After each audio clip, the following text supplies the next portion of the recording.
ومن سيئات أعمالنا من يهده الله فلا مضل له ومن يضلل فلا هادي له أشهد أن لا إله إلا الله ونشهد أن سيدنا محمدا عبده ورسوله اللهم صل على سيدنا محمد طب القلوب ودوائها وعافية الأبدان وشفائها ونور الأبصار وضيائها وعلى آله وصحبه وبارك وسلم رب اشرح لي صدري ويسر لي أمري واحلل عقدة من لساني يفقهوا قولي سبحانك لا علم لنا إلا ما علمتنا إنك أنت العليم الحكيم ولا حول ولا قوة إلا بالله العلي العظيم.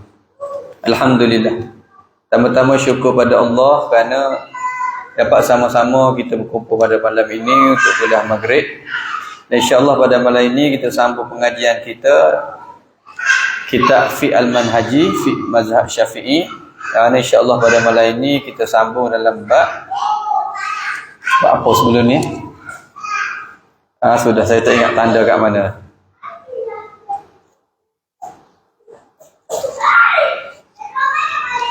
Ingat ke? Tak ingat? Lepas ni kena ada kitab belakang. Kena ada kitab belakang. Saya tak jumpa sehari. Sallallahu alaihi Muhammad. Tak silap saya berakhir 11 bulan 10 sebelum ni.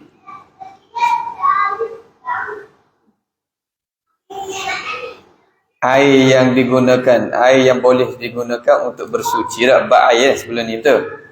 Okey, hari ini termasuk dalam bab bersuci daripada najis. Bersuci daripada najis. Bersuci daripada najis, erti najis dari segi bahasa adalah semua benda kotor. Pada syarak, benda kotor yang menghalang daripada sah solat seperti darah dan kencing. Antara benda-benda najis, yang pertama, banyaklah kalau nak sebut bab najis ni banyak. Antaranya yang pertama, ulama membahagikan arak dan semua cecair memabukkan dikira benda najis. Duduk semayang, dia berokok, jatuh botol arak, Tok Imam bawa macam tu. Dia tak minum, dia bawa saja. Jadi tidak sah. Kerana dia dikira menanggung najis. Arak, tidak arak saja. Benda yang memabukkan. Maksudnya air ketum, macam tu. Air ketum yang original tu tak ada masalah. Yang telah campur dengan ubat batuk, panado, macam-macam tu tak. Tok Imam semayang tengok-tengok dalam poket dia ada air ketum. Tengok berbuih dah, dia dah campur dah. Jadi sepanjang semayang tu tidak sah. Kalau kita perasan, kita kena mufarakah tu. Kalau tak mufarakah, kita ikut juga dengan solat-solat kita tidak sah. Hukum dia dah dikira menanggung najis. Jadi segi secara rawak secara umum. Nanti kalau ada persoalan berkaitan dengan apa boleh tanya sekejap lagi. Berdasarkan dalil Allah, innamal khamru wal maisir wal ansab wal azlam rijsun. Bahawa sesungguhnya arak dan judi dan pemujaan berhala dan mengundi nasib dengan batang-batang anak panah adalah semuanya kotor.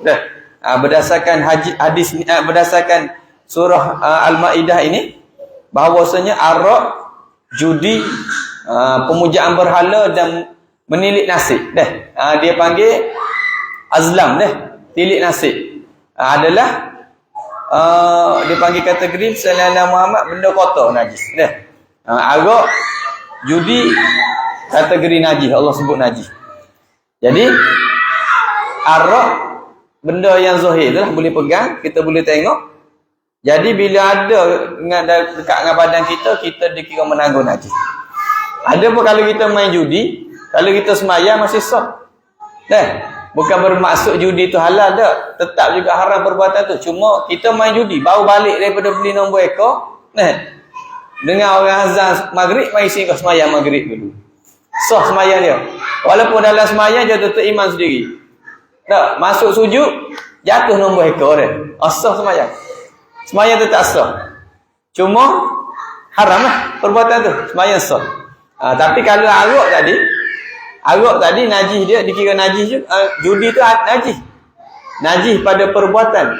Adapun arak ni najis pada perbuatan, najis juga pada benda. Jadi kalau bawa arak, benda yang memabukkan, maka dikira menanggung najis. Kalau duduk dalam baju, dalam pakaian, dikira menanggung najis. Kemudian mengundi nasib. Orang Arab zaman dulu bila dia nak buat sesuatu benda, contohlah dia nak buat sesuatu pekerjaan, nak tahu pekerjaan dia baik ke tak baik, dia ada 2 batang anak panah. Jadi anak panah tu letak daripada berhala. Antaranya berhala Uzza, berhala yang hebat-hebat di Mekah lah. Jadi nak pergi ambil anak panah tu biasa dia kena bayar. Antara yang jaganya Abu Jahal. Abu Jahal tu jaga pembesar-pembesar Mekah pada masa tu. Jadi duduk jaga, jadi orang yang nak pergi ambil, nak tilik nasib. Dia bayar berapa banyak? Nak yang lebih hebat, berhala yang lagi hebat, Uzza tu kira, yang besar. Kena bayar mahal lagi. Nak pergi ambil anak panah kat situ. Jadi bila ambil salah satu, kita tak boleh tengok. Cabut mana-mana, tengok. Di anak panah tu tulis apa? Baik ke buruk? Kalau dia dapat anak panah buruk, jadi dia tak akan teruskan dia punya pekerjaan dia. Dia nak buat projek apa-apa ke. Jadi bila dia cabut anak panah tu, dia tengok buruk. Jadi tak boleh buat lagi. Dia percaya kalau dia buat juga tak molek. Jadi sampai satu tahap yang kaya sikit, dia bayar lagi. Bayar, cuba cabut lagi. Cabut, buruk lagi. Negatif maksudnya. Bayar lagi. Nak sampai dapat yang baik. Dapat yang baik. Bayar, cabut. Sampailah dia jumpa yang baik, barulah dia buat kerja dia. Tilik nasib. Tak boleh. Itu masyarakat Arab. Masyarakat kita ada tak ada? Ada. Banyak berlaku. Contohnya apa? Contohnya kata Datuk Ismail kamu cerita bila hilang barang. Bila hilang barang, kita pergi jumpa. Jumpa ustaz-ustaz lah. Yang mana orang dakwa orang tu boleh cari barang hilang lah. Tak? Kita pergi jumpa dia. Kita pergi jumpa dia tanya, saya hilang barang. Kat mana barang saya? Lalu Tok Bomo tu kira. Macam-macam kaedah. Datuk Ismail kamu cerita. Dia kira berapa hari dah. Daripada hilang dengan hari dia tanya ni berapa hari dah. Katalah 3 hari. Dia perkira 1, 2, 3. Bila lekak tinggi, maksudnya duduk kat luar dah barang tu. Kalau lekak dalam, masih ada lagi di tempat hilang. Dia memang kira lah gitu. Jadi orang tu percaya. Ada sampai tu tahap, Tok Bomo tu tanya duduk kat mana? Nama siapa? Mak nama apa? Dia pun cerita apa semua. Tok Bomo tu berkata, barang tak pergi jauh ni. Dia cari sekitar almari ni, dia kata. Balik rumah dia cari. Cari berjumpa sungguh. Bila berjumpa sungguh, kerana percaya dengan tukang tilik tadi, Tok Bomo tadi, hukumnya jatuh syirik. Na'udzubillah. Ramai berlaku. Dia tak sedap. Selagi mana tak jumpa dengan tukang tilik ni, kat sini kita tak panggil tukang tilik dah tak? Kita panggil Tok Bomo. Tak? Pergi jumpa Tok Bomo, tanya Tok Bomo duduk kat mana barang-barang tu apa semua. Tak? Jadi kalau kita berjumpa barang tu kerana percaya kepada Tok Bomo tadi, hukumnya syirik. Hakikat sebenar barang tu memang ada kat situ. Tapi macam mana Tok Bomo boleh tahu? Adakah dia tahu alam ghaib? Tak. Tak ada sesiapa yang tahu alam ghaib, Nabi kata. Aku sendiri pun tak tahu alam ghaib, Nabi kata. Melainkan apa yang diwahyukan kepada aku. Jadi Nabi sendiri pun bagi tahu aku tak tahu perkara ghaib. Apatah lagi manusia biasa. Lagi-lagi lah tak tahu alam ghaib. Jadi macam mana dia boleh tahu sekian-sekian? Menggunakan perantaraan jin.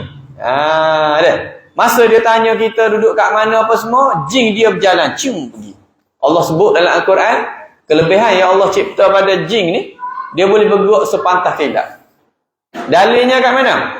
Apabila Nabi Sulaiman tanya siapa boleh alihkan istana Puteri Balqis ni secepat mungkin, antara yang bangkit adalah golongan jin. Golongan jin dia kata, kami boleh alihkan sebelum kau bangkit daripada tempat duduk. Sebelum Nabi Sulaiman bangun tu, kami boleh alihkan Puteri Balqis, istana Puteri Balqis. Nak ceritanya Allah beri kelebihan pada golongan jin ni banyak tu. Kelebihan dia boleh bergerak laju, laju. Itu kelebihan yang Allah cipta.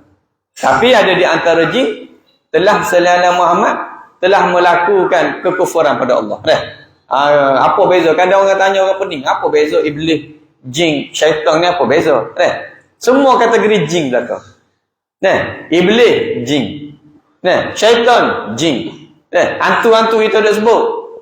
Pontianak ke, apa lagi hantu raya ke, hantu apa lagi, macam-macam hantu itu nak bagi nama. Orang Melayu ni rajin nak bagi nama. Semua hantu belaka. Semua jin belaka. Bezanya apa? Bezanya adalah sallallahu Muhammad, iblis ini adalah golongan jin yang mana engkar. Iblis tu adalah golongan jin tu nenek moyang jin yang engkar kepada arahan Allah. Bila Allah ciptakan Nabi Adam alaihissalam, Allah suruh semua sujud, malaikat sujud, illa iblis aba. Malaikat iblis yang engkar dan sombong angkuh. Dia dicipta daripada tanah, sedangkan aku dicipta daripada api. Mana mungkin dia lebih mulia daripada aku? Dia tak sujud sebab tu. Dia engkar. Disebabkan engkar itulah Allah sebut dia dengan panggilan iblis, engkar. Golongan apa? Jin juga. Kalau nenek moyang kita siapa? Adam dan Hawa. Dia siapa? Iblis. Bila ada jin yang duduk di muka bumi ni, lalu di situ berpecah. Pecah, ada jin yang baik, jin Islam. Yang mana pensyariatan terhadap jin ni sama macam kita. Wajib semayang, wajib. Wajib kena masuk Islam, wajib semua. Apa hukum akan guna berpuasa ke apa semua, sama macam kita. Dalilnya di mana? Khalaqtul jinna wal ins illa liya'budun. Itu dalil dia. Tidak aku ciptakan jin dan manusia melainkan untuk beribadah kepadaku. Jadi syariatnya sama. Kalau dia hidup pada zaman Nabi yang bawa syariat Nabi Isa macam tu, dia wajib kena ikut syariat Nabi Isa alaihissalam. Kalau mari Nabi Muhammad, dia wajib kena ikut syariat Nabi Muhammad SAW. Jadi syaitan tu apa pula? Syaitan adalah, Ibnu Taimiyah menterjemahkan syaitan adalah sama ada manusia ataupun jin yang perangai jahat. Manusia ataupun jin yang perangai jahat digelar sebagai syaitan. Kalau ada di kalangan manusia yang perangai udut, perangai jahat tu, kadang kita nak marah sangat dia. Bahasa setan ni dah. Nak marah sangat dah. Perangai jahat sungguh tu. Manusia. Jadi manusia atau jin yang perangai jahat kategori syaitan. Jadi orang kata syaitan duduk dalam badan kita dah. Betul ke tak betul? Ya, betul. Sebab Allah cipta lagi kelebihan pada jin ni, golongan jin ni adalah dia boleh mengecil, dia boleh membesar. Namun dia tak boleh nak tembus-tembus dinding lagu ni, tak boleh. Dia tetap juga terhalang. Melainkan ada ruang-ruang. Ada ruang-ruang terbuka, itulah ruang dia. Sebab tu dalam rumah kita jangan terperak. Jangan biar terperak keadaan dalam rumah kita. Biar ada waktu kita buka bagi ada pengaliran udara. Dikhawatiri kalau ada jin yang masuk singgah apa semua, mula-mula kita buka. Lepas tu kita tutup, tak buka-buka. Dia duduk dalam tu terkurung. Tak boleh nak pergi mana. Mula dia serang orang penghuni dalam tu. Jadi kaedah dia kena buka. Ada keadaannya kita buka. Walaupun kita duduk dalam keadaan duduk dalam aircon 24 jam pun sekali-sekala buka. Cuma ada waktu dia. Melainkan pada waktu-waktu berat. Antaranya waktu pertukaran waktu ni. Asar nak maghrib tutup. Tingkat dia. Setengah jam sebelum maghrib ke, tuntut dulu habis. Kaedah nak tutup, biarlah baca sekurang-kurangnya ta'awuz. A'udzubillahi minasyaitonirrajim. Tak apa dah. Tutuplah semua tingkat dulu sekejap. Lepas-lepas insya ke apa semua, buka pula sikit macam biasa. Kalau buka aircon ke apa semua, carilah satu ruang biar ada buka. Biar ada pengudara. Ini kaedah. Kaedah. Bagi kita tak nampak dengan benda-benda lagu ni. Melainkan benda yang tak larinya adalah benda yang mengikut, jin yang mengikut bersama dengan kita. Lainlah. Yang mana mari dalam bertali, contohnya sihir ataupun saka dah. Itu bab lain lah, bab perubatan Islam. Nak masuk bab ni dah. Masuk semula. Jauh dah pergi dah. Itu sedikit sebanyak berkaitan dengan jin. Jadi sallallahu Muhammad tilik nasib ni benda yang najis. Allah sebut dalam Al-Quran. Jadi sallallahu Muhammad, orang-orang kita, masyarakat kita ni masih lagi mengamalkan khurafat seperti itu. Percaya benda-benda lagu tu. Kadang nak buat satu benda, letak kayu, tengok dia jatuh sebelah kanan ke, dia jatuh sebelah kiri. Kalau jatuh sebelah kiri, tak baik, tak payah buatlah kerja ni. Ada juga percaya dengan tukang tilik yang kata apa? Tok Mama kata dia nak buka perniagaan. Dia pergi jumpa Tok Mama, dia tanya, saya nak berniaga. Hari apa sesuai untuk saya buka? Hari apa sesuai? Dia kata mula hari Rabu. Jangan start hari lain, contoh. Banyak kita tengok kalau di bandar ni, saya perhati kalau pergi pasar tani ke mana-mana tempat-tempat warung-warung ke apa semua, kebanyakannya hari Rabu ramai tak buka. Jadi tergerak hati nak tanya orang-orang tu, kata kenapa setiap hari Rabu tutup? Dia kata tak elok, dia kata. Orang tua dulu kata tak elok hari Rabu berniaga, dia kata. Tak untung. Dia bawa percayaan sebab tu, tak boleh. Hukum jatuh syirik, na'udzubillah. Jadi jangan tutup kerana percaya tak untung apa semua, tak. Jangan. Melainkan dia kata hari Rabu ni tak boleh buka. Sebab apa? Sebab orang ni hujung-hujung bulan ni orang tak ada duit. Tutup sebab tu. Tak apa. Tapi kalau dia percaya hari Rabu tak bawa untung, hukumnya haram. Syirik. Dia percaya lagi tu tak boleh. Jadi ramai orang beramal tak berani nak buka hari Rabu. Nak start sesuatu bisnes tak berani nak start hari Rabu. Dia letak percayaan lagu tu tak boleh. Jatuh syirik. Na'udzubillah. Kadang dia pergi rujuk nak buka bisnes, dia pergi rujuk orang lagu ni. Tu kan tilik. Sama juga orang-orang kampung-kampung semua. Tidak orang kampung lah, orang bandar sendiri pun ada juga jenis lagi. Kalau nak kahwinkan anak ke apa semua, jumpa. Jumpa untuk bidang ke, jumpa ni minta nasihat. Tak? Anak saya nak kahwin. Sesuai tak pasangan dia ni? Beri nama. Dia tengok, dia matching nama. Tak boleh ni kahwin juga ni, tak dapat anak ni, dia kata. Dia tilik lagu tu. Tak boleh, hukum dia jatuh syirik. Na'udzubillah. Tak boleh tilik lagu tu. Melainkan dia ada data. Kalau dia ada data, aku kenal budak lelaki ni. Memang tak dapat anak ni sebab apa? Sebab dia pernah accident, angry bird dia hancur. Maksudnya tak ada, tak sempurna. Betul lah, tak apalah ada data.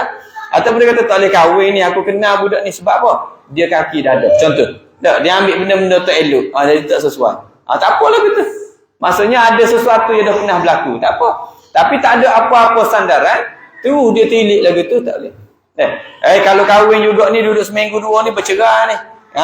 Dia tilik. Itu jadi hukum tilik. Tak boleh. Jadi kita banyak duk dengar-dengar lagu tu. Tak boleh. Tak boleh, bahaya. Na'udzubillah. Semua perbuatan itu termasuk dalam ni adalah perkara kotor. Benda yang keji. Na'udzubillah. Minta jauh daripada benda-benda ni semua. Kemudian seterusnya, kategori najis juga adalah anjing dan babi. Anjing dan babi. Seperti mana firman Allah Subhanahu Wa Taala,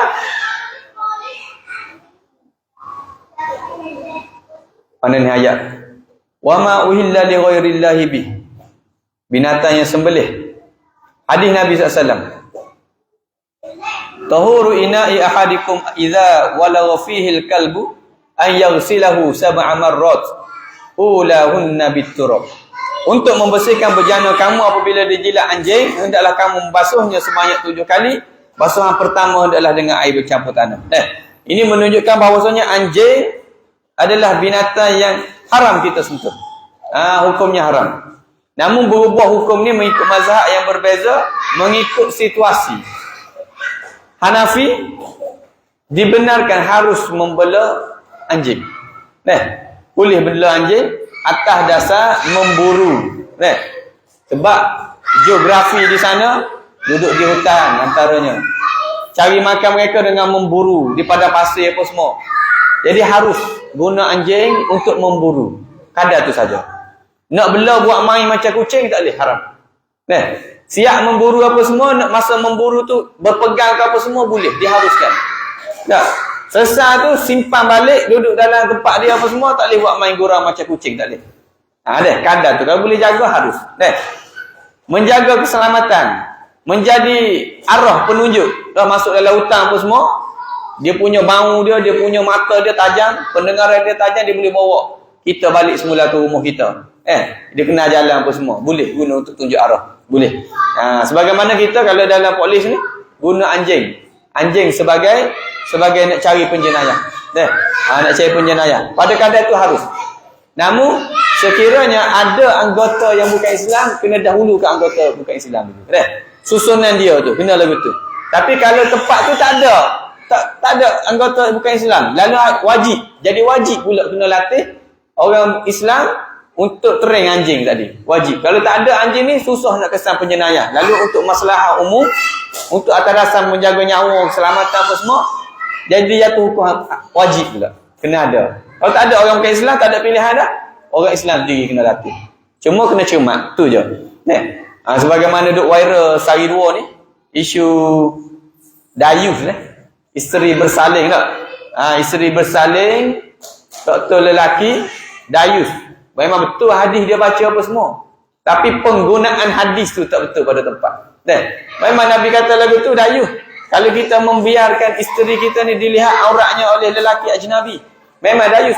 Itu dalam konteks, dalam keadaan aman, dalam keadaan situasi normal, biasa.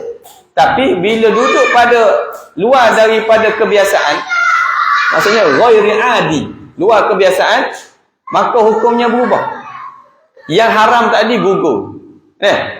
Masa nak beranak, tak semua orang berkemampuan untuk apa ni, nak cari hospital swasta bayar 7-8 ribu sebagai contoh. Tak semua mampu. Jadi bila ada luar pada kemampuan, benda pula melibatkan nyawa. Nak beranak ni tak? Nak cari doktor perempuan dulu mana ni? Kerana nak tunggu tu melibatkan nyawa. Nyawa anak dalam perut. Tak? Nyawa isteri lagi duduk bertaruh nyawa. Jadi tidak jatuh hukum haram tadi. Dayus tadi tak kena pada suami. Dalam bab ni ukuran dia hukum haram tadi gugur. Memanglah asasnya dalam tip Nawawi sebut yang mana lelaki kena berubah dengan lelaki, wanita kena berubah dengan wanita. Bukan bermaksud lelaki boleh tengok aurat lelaki, bukan bermaksud wanita boleh tengok aurat wanita. Tak, tetap aurat juga, cuma lebih ringan. Kesannya lebih ringan apabila lelaki melihat aurat lelaki dalam berubah. Tapi dalam kes mudarat ni maksudnya tidak dapat tidak. Dia tak ada pilihan dah. Bila tidak ada pilihan, hukum yang asal itu gugur. Daripada haram gugur, jatuh harus. Jatuh harus. Nampak? Melainkan tak senang kat kita sendiri kena belajar. Tak? Suami sendiri kena belajar jadi bidan. Semua kena ambil kursus MA belakang, medical assistant tak? Ambil semua. Nak beranak je nanti, kita sendiri urus tak? Kalau boleh lagu tu silakan. Tapi tak mampu. Tak semua orang Allah cipta ada kemampuan tu semua.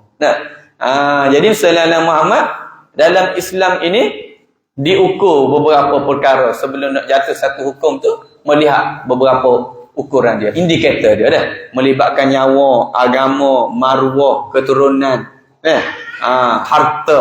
5 perkara ni. Ambil kira 5 benda inilah, barulah satu hukum tu boleh jatuh. Jadi dalam bab anjing tadi, untuk kita tak ada keharusan. Untuk kita tak ada keharusan lah. Keselamatan kat rumah kita tak perlu dah. Kalau duduk sini ada pokgak dah. Ada gak, ada jaga apa semua. Dah ada security. Tak ada isu nak jaga untuk keselamatan. Lainlah kita duduk ujung-ujung ceruk-ceruk jauh-jauh tak. Perlu pada anjing untuk jaga keselamatan tak. Nak letak kucing tak jadi benda tak. Kena letak anjing. Harus. Hukum dia harus untuk keselamatan. Nak jaga kebun kita boleh. Lebih baik dia guna anjing daripada dia guna saka. Daripada dia bela saka hantu raya, baik dia bela anjing. Dalam bab ni Sayyidina Muhammad tidak termasuklah hukum yang mana kata malaikat tak datang. Malaikat rahmat tidak datang bagi rumah yang ada anjing. Tapi pernah berlaku dalam satu hadis Nabi cerita, malaikat tak datang dekat. Bila Nabi SAW tanya kenapa tak masuk, biasa dia masuk dalam rumah. Malaikat tak mari dekat. Jibril bagi tahu ada anak anjing di rumah engkau. Nabi cek, ada sungguh. Ada anjing mari beranak bawah rumah Nabi. Bawah tempat tidur Nabi ada anak anjing rupanya. Bila buanglah barulah malaikat boleh mari. Sucinya malaikat sampai tahap benda tu. Satu hari ada juga malaikat tak masuk ke rumah. Nabi tanya kenapa? Kerana pada satu hari itu Aisyah pergi ke pasar beli satu lansir. Lansir yang mana di situ ada kain itu ukiran benda macam bentuk berhala lah gitu. Pada kain lansir yang digunakan oleh Aisyah. Lalu Nabi arahkan kepada Aisyah, turunkan lansir ni, tapi Nabi tak buang lagi tu. Dijadikan alas kaki. Nampak? Jadi asalnya lansir sebagai perhiasan yang mana bila letak atau ada lamban tu tak boleh. Tak boleh, malaikat tak boleh. Tapi bila tukar daripada perhiasan, jatuh pada tempat yang kita kira letak kat kaki, benda yang tidak jadi benda yang kita muliakan, lalu malaikat boleh mari. Jadi dalam rumah kita Sayyidina Muhammad, jangan adalah bentuk sesuatu yang bernyawa. Orang tanya Sayyidina Muhammad, patung teddy bear tak? Itu bentuk benda bernyawa tak? Ya. Nama dia teddy bear, bentuk bear, maksudnya bentuk beruang. Ada cukup sifat hidung dia ke apa semua. Orang kata dia main orang kata je selalu dah. Orang kata kalau cacatkan dia tak apa. Sama je sifat dia tu masih ada lagi. Tak? Sifat ada kaki, ada kepala apa semua. Jadi Sayyidina Muhammad Kalau nak beli batang golek ke anak apa semua, gunalah benda-benda yang betul tak bernyawa, spambok ke. Tak? Benda-benda yang selain daripada tu. Nah, walaupun dicacatkan boleh. Teddy bear boleh nak cacatkan, potong kepala. Budak tak nak main. Dah tak ada kepala dah nak main lagu mana dah. Tak comel dah. Tapi nak kita bila ada sesuatu betul benda yang bernyawa, sallallahu Muhammad, malaikat rahmat tidak masuk. Sebut dalam hadis. Tapi ia terkecuali sekiranya benda itu adalah mainan. Sebagaimana Nabi SAW kahwin dengan Sister Aisyah pada umur 6 tahun. Masa umur 6 tahun. Tapi dalam masa itu tidak berlaku tamkin istilah dia. Maksudnya Sayyidina Abu Bakar tidak menyerahkan 100% lagi. Maksudnya duduk bawah jagaan Abu Bakar lagi. Umur 9 tahun tu barulah Sayyidah Aisyah pergi duduk dengan Nabi betul-betul. Jadi dalam tempoh itu sallallahu Muhammad, yang mana Nabi ambil mainan beri ke Aisyah. Masa tu Aisyah duduk main dengan seorang kanak-kanak yang lain. Duduk main, Nabi mari, kawan tu malu lari. Lari malu kat Nabi, lari duduk menyorok. Lalu Nabi ambil mainan anak patung, disebut betul anak patung. Ambil anak patung bagi ke Aisyah, suruh ajak kawan pergi lah teruskan main. Nabi tak marah. Jadi di sinilah mazhab Imam Syafi'i kata dalam bab ni, kalau hukum main anak patung kepada kanak-kanak boleh. Sebab budak-budak bila dia main patung, dia tidak muliakan. Dia main, dia cabut tangan, dia tumbuk muka dia lepak, dia balik. Tapi kalau orang tua main anak patung, dia muliakan. Tak? Bangun pagi-pagi, hai awak, apa khabar? Duduk sembang tak? Yang perempuan ke apa semua tak? Laki tak lah dah. Lelaki tak? Perempuan duduk sembang. Malah, dia susun comel-comel. Tak boleh. Bila susun comel-comel, tandanya muliakan. Bila muliakan, maka termasuk dalam hadis yang mana malaikat rahmat tak mari. Na'udzubillah. Jadi kena beringat. Balik rumah kena check. Takut terhalang.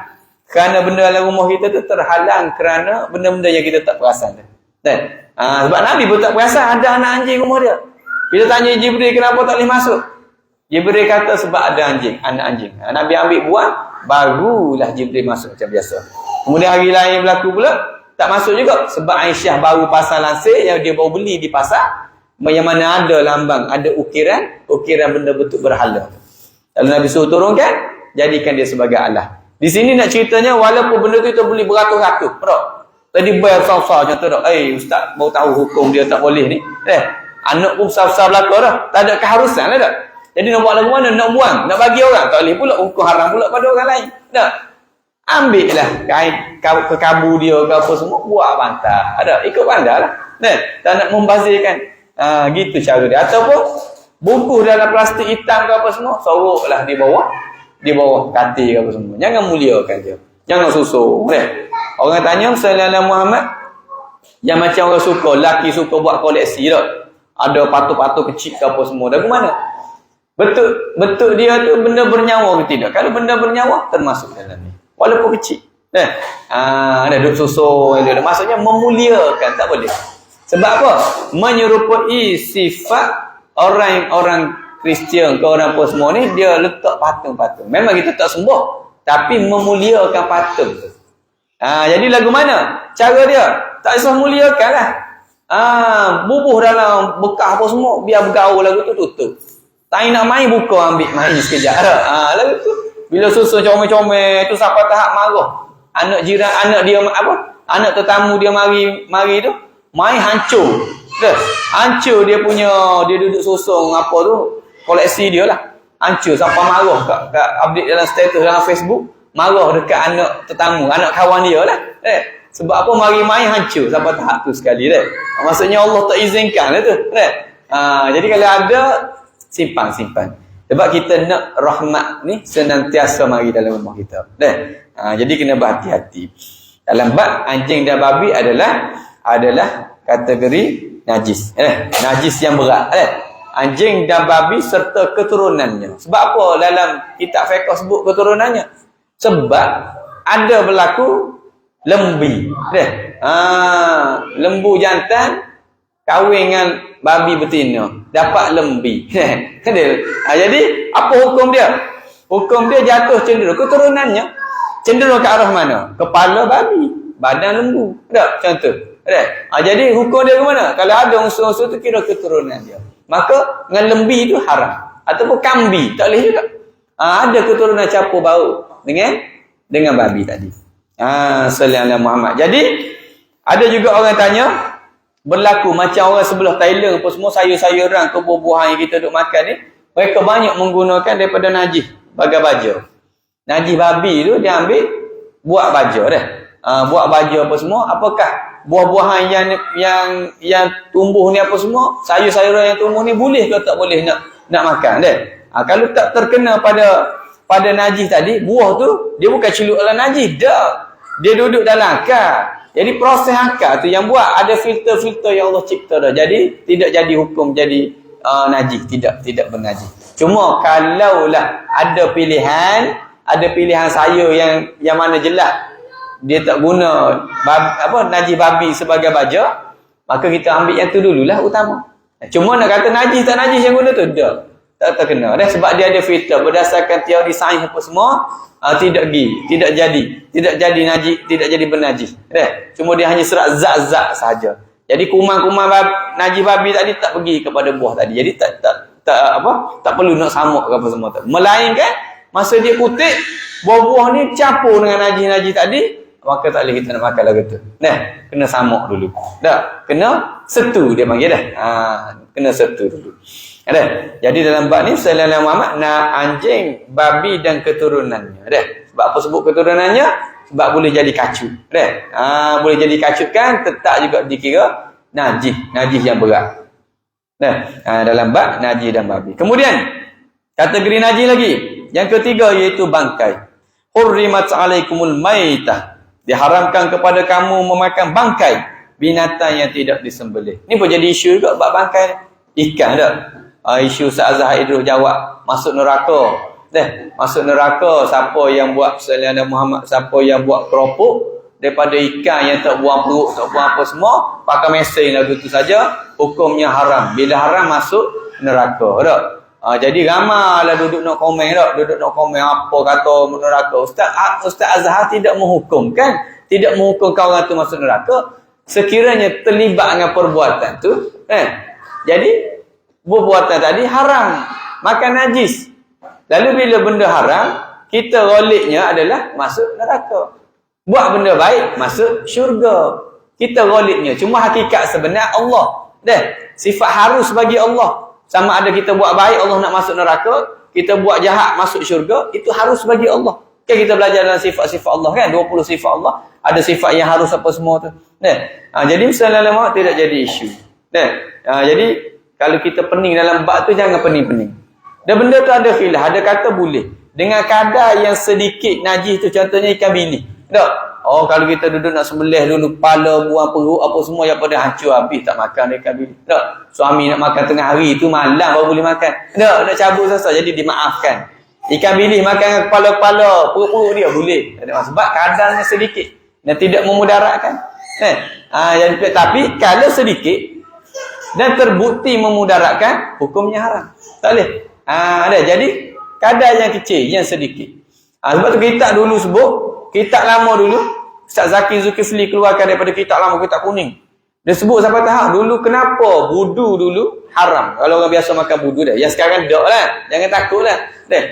Budu-budu dulu di Kelantan, di Terengganu. Sebab proses yang dia buat ni, dia sallallahu Muhammad, dia letak lagu tu. Sampai tu tahap dalam satu tempayan tu, berulat-berulat. Kalau kita tengok tempat buat tu, kita tak nak makan dah. Tapi itu paling sedap.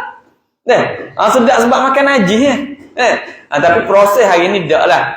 Dia buat elok-elok lah. Dulu ikan-ikan buruk ke apa semua dia letak sekali apa semua dalam tu. Dia biar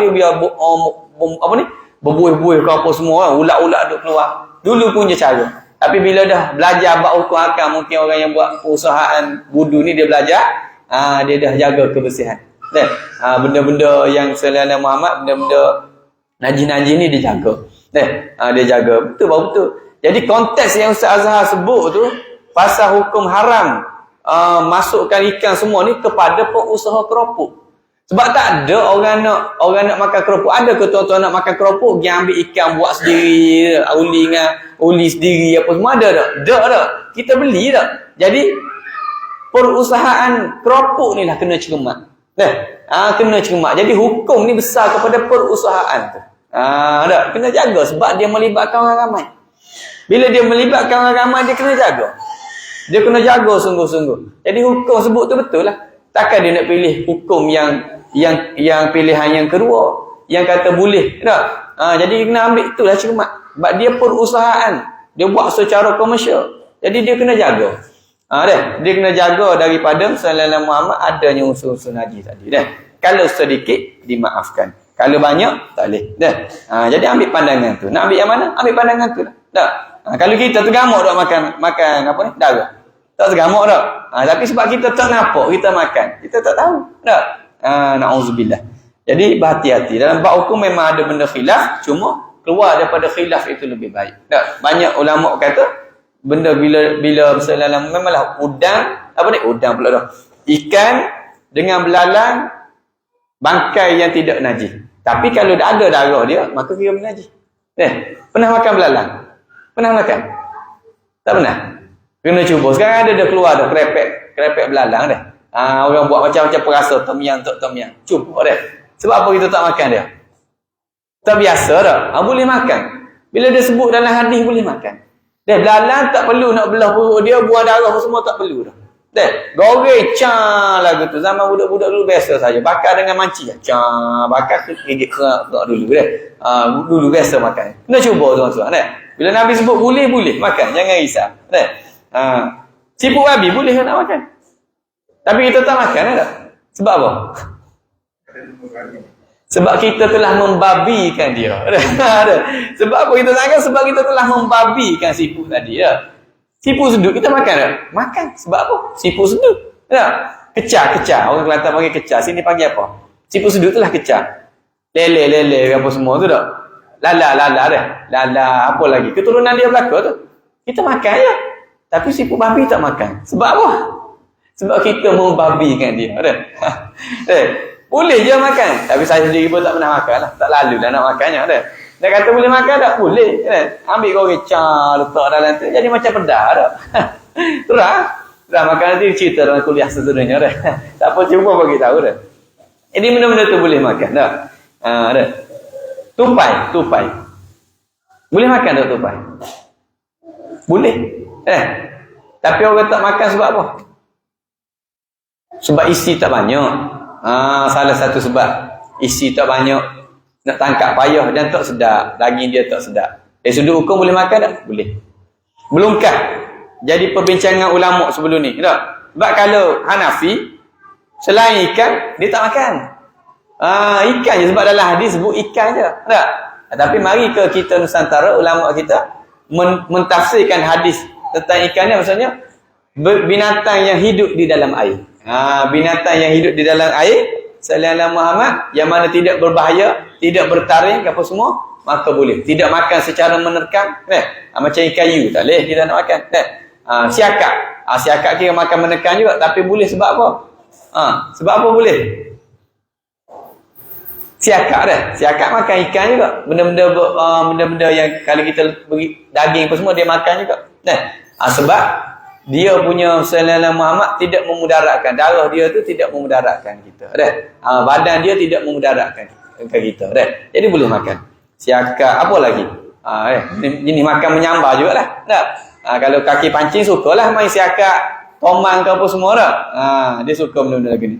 Jadi sallallahu Muhammad boleh makan. Benda yang tak memudaratkan, hidupan air yang tidak memudaratkan boleh makan. Ikan muntah tak boleh sebab dia perakui racun. Diperakui adanya racun. Kemudian sallallahu Muhammad, jenis bakai dikecualikan mayat manusia. Orang yang mati tidak dikira bernajis. Mayat manusia, tak kira Islam ke tidak Islam, tidak dikira najis dia. Makai manusia dikecualikan sebagai najis. Walaqad karramna bani Adam, dan sesungguhnya kami telah memuliakan anak-anak Adam. Jadi yang berdosanya apa? Ruh dia. Ya, jasad tu bila dah ruh dah tertanggal daripada jasad tadi tidak bernajis. Tidak bernajis dah. Adapun masa dia hidup dia kafir, dia kira najis akidah. Jasad dia tidak najis.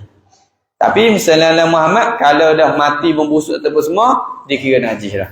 Pada awal masa tu awal-awal lagi tidak dikira najis. Subhanallahi innal muslim. Subhanallahi innal muslim la yanjusu.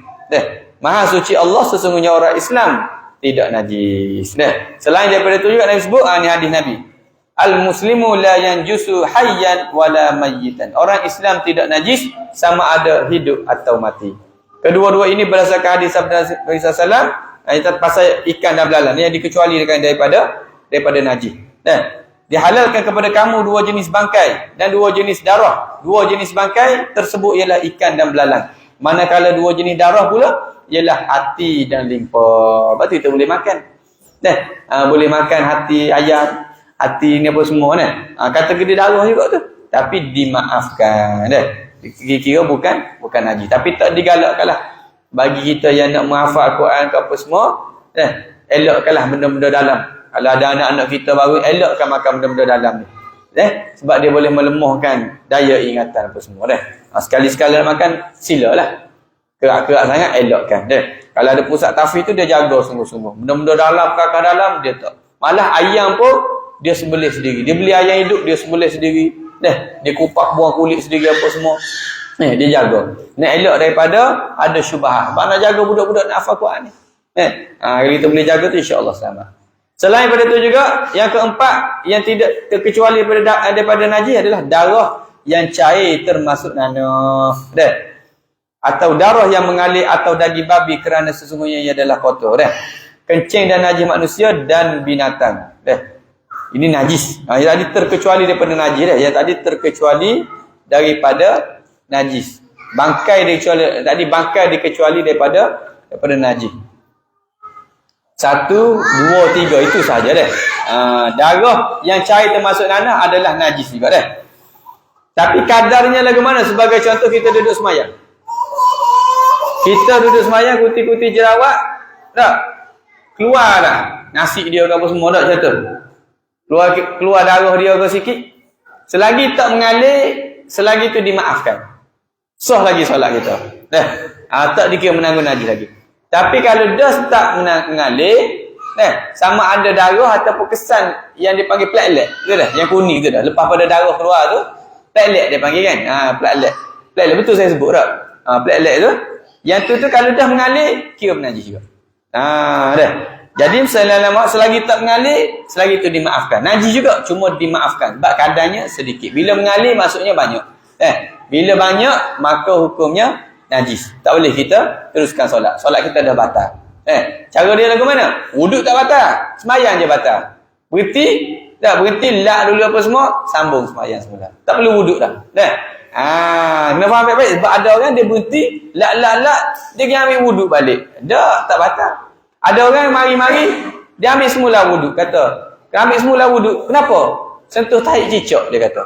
Tahi cicak tak membatalkan wuduk. Kita kena tahu perkara membatalkan wuduk, perkara sah wuduk, perkara membatalkan solat beza. Ada kalanya dalam solat kita, solat je batal, wuduk belum batal. Bersentuhan kulit antara lelaki dengan perempuan yang bukan ajnabi, bukan mahram. Jadi batal kulit saja. Kalau kita nak pergi semayang tak, kita jetik dahi bini. Sayang awak tek atas dahi dia. Dengan kuku kita, kena kulit dahi dia. Tak batal. Kuku bersentuh dengan kulit, tak batal. Dia kulit dengan kulit. Nak mari semayang, kita tarik rambut bini kita, kacau. Kacau. Tak? Tarik rambut dia, tak batal. Rambut tak? Dia kulit dengan kulit sahaja. Ada pun kalau menyentuh kemaluan kita sendiri, contoh, dengan tapak tangan saja. Tapak tangan sentuh kemaluan kita, dia kira batal. Batal wuduk kita. Tapi kalau kita gatal sangat lagu mana? Kita garuk dengan tapak belakang ni. Gahar. 4 tahun tak apa lagi, tak batal. Gahar. Guna kaki ke tak? Boleh. Tak batal. Kalau kemaluan, sentuh dengan tapak tangan saja. Tapak tangan sentuh, tu baru batal. Selain daripada tapak tangan, kita sentuh dengan benda-benda lain, tak batal, sentuh kemaluan. Cuma hak kemaluan tu, dia ada bahagian dia lah. Kalau bahagian pinggul kita, tubuh kita adalah pada bahagian tempat las tu, yang pemotong najis. Yang keripuk tu. Sentuh yang tu baru batal. Sentuh dengan tapak bahagian depan ni, sentuh yang tu barulah batal. Ada pun sekeliling dia tak batal lagi. Kalau kita punya bagi lelaki adalah pada bahagian zakat. Yang panjang tu sahaja. Adapun batu istilah lah. Batu tu tak ada masalah. Boleh pegang. Relax je kata-kata tak ada masalah. Nak cerita bab kadar dia. Nak cerita bab kadar. Biar tahu yang mana setu batal, yang mana setu tak batal. Itu kadar dia. Wallahu a'lam bissawab. Sekiranya ada soalan.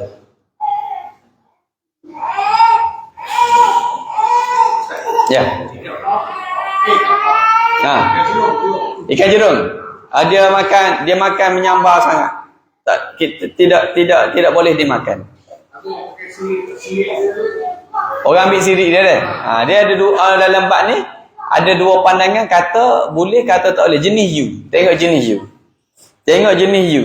Yang orang dah ambil tu yang you jenis apa ni? Yang perairan kita pun ada. Ada. You. Jadi Sallallahu Muhammad untuk tu saja ada pandangan ulama kata boleh, ada kata tak boleh. Tu pula nak pilih yang mana. Yang kata tak boleh salah satunya adalah kerana apa dia panggil? You ni menyebabkan ada pemburuan haram, menyebabkan dia punya apa dia panggil pupus. Haram kerana bukan kerana daging dia. Haram kerana nak jaga dia punya spesies dia. Salah satu sebab. Macam kita ada di tempat kita ada spesies nama tape tu. Boleh makan. Tapi haram dipikat undang-undang, di sudut agama pun jadi haram. Sebab apa? Tape nak pupus. Kurang daripada berapa puluh ekor yang ada di Kesan di Malaysia ni. Jadi kalau kupakat makan, jawapan dia pupus. Jadi haram di sudut undang-undang, haram juga di sudut agama. Sebab nak jaga spesies. Asal hukum boleh makan. Wallahu alam. Jadi you tadi ada dua pandangan. Boleh pilih ya. Jadi kalau kita duduk makan sebelum ni, keluar dah hukum berkaitan dengan makan sirik tu. Bukan haram kerana makan sirik tadi. Haram kerana bila orang ramai demand nak makan, restoran akan sediakan. Bila restoran sediakan, dia akan cari supplier akan cari pemburu akan cari. Last sekali pupus spesies. Jadi atas dasar tu jadi hukum haram dah. Jadi kita ni nak sangat makan benda eksotik ni dah. Sabar sikitlah. Tunggu di syurga nanti kita makanlah. Atas dasar tu. Wallahu a'lam. Ada terakhir insya-Allah. 30 hari bulan baru ni, Oktober baru ni orang dah sambut Halloween Halloween tu termasuk hukum haram. Sebab apa? Dia adalah upacara agama, kepercayaan orang dalam Kristian.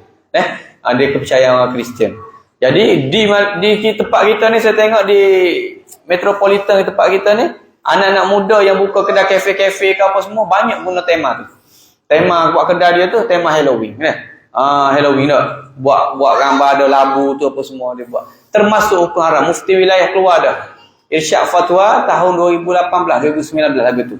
Boleh tengok dah irsyad fatwa dah keluar dah. Mufti wilayah masa tu Dr. Zul yang jadi mufti wilayah pada masa tu dah keluar dah. Irsyad fatwa. Yang mana sambutan Halloween ini adalah bukan budaya. Ia adalah kepercayaan agama dalam Kristian. Percayanya hantu balik pada 30 hari bulan. Jadi untuk takutkan hantu tu, orang berpakaian pelik-pelik. Diorang buatkan pelik-pelik, kononnya nak halau hantu, biar hantu takut. Nak ambil hantu dengan hantu, ibarat kata. Itu kepercayaan dia lah.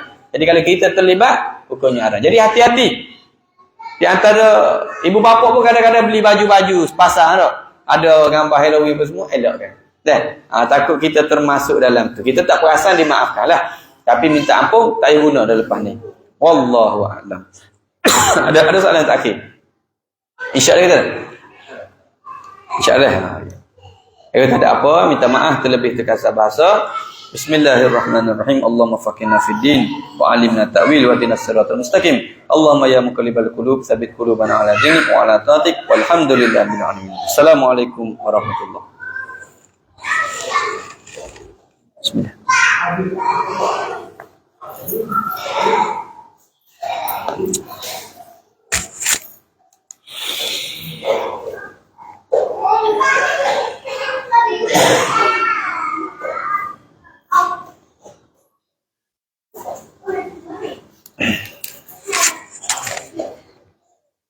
Yo.